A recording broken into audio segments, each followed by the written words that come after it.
Welcome to Womack's wonderful world. Have I got a smelly story for you today? It's called Smelly Santa by Allan Plenderleith. You might want to hold your nose because it's pretty smelly story. Believe you me. Shall we begin? This is Santa, but you already knew that, didn't you? However, one day Santa had a problem, a smelly problem, a very smelly problem. You see, Mrs. Claus has a bumper crop of smelly sprouts to cook, so she made sprout soup, sprout pie, sprout lasagna, deep fried crispy sprouts, and even sprout chocolate cake. Santa loved the tasty sprout dishes, but unfortunately they did make him rather, windy. His mangy body burps frightened the reindeer. Ah! Melted the snowman, and even blew away some of the elves. Santa was getting worried.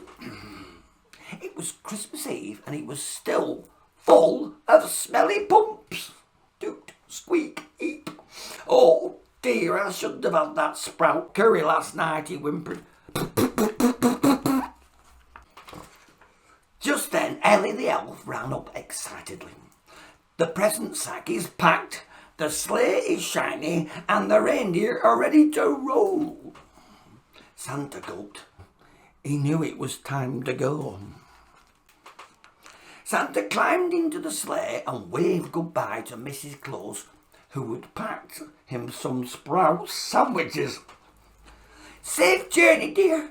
I'll cook some super sprout stew for your return. Thank you, dear, Santa sighed again. Off they flew into the sky, through the clouds, way up high. But just as Santa felt his tummy rumbling again, Ellie the elf appeared in Elf's help rocket.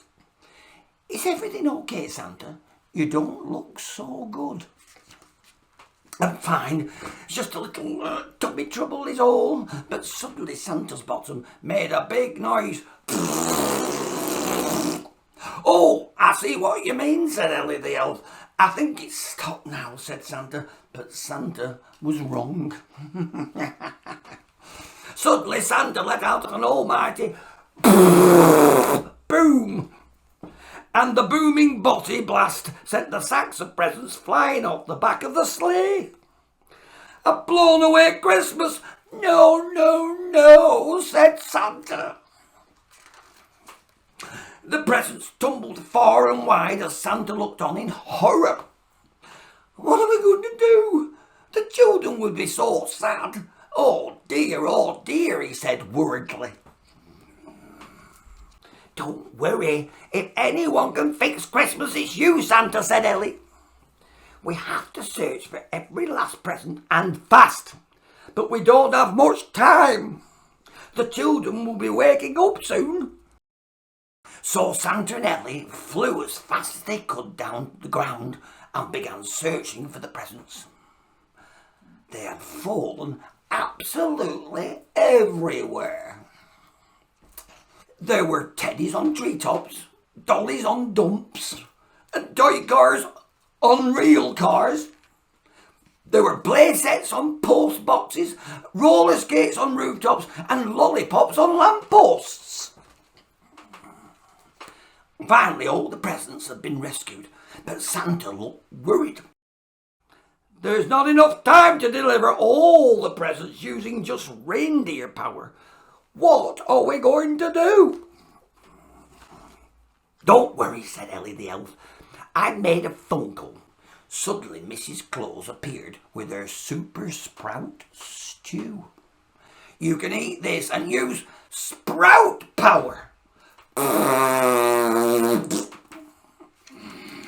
Oh, thank you, said Santa, and he gobbled down the steaming stew in a flash.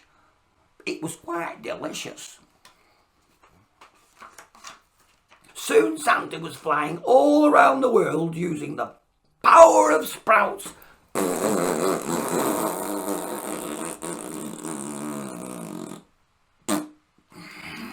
He put the presents under every tree for every boy and every girl, being careful not to wake anyone up with bottom noises.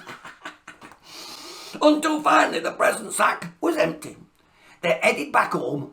Another Christmas saved! The next morning, little boys and little girls all over the world ran to the Christmas tree, squealing with delight to see what Santa had brought them for being very, very good. As they played with their presents, one little boy looked out the window. "Mummy, why are the clouds green?" he asked. "I don't know, darling," said Mummy. "But we do, don't we?" I bet you could smell that story, because it was a very smelly story. Yes, well, I'm going to have to go now. Yes, because, I might even try some sprouts stew myself and have a smelly Christmas too. So, from next time, Womack's Wonderful World, have a great Christmas. Try not to make it too smelly. Bye-bye.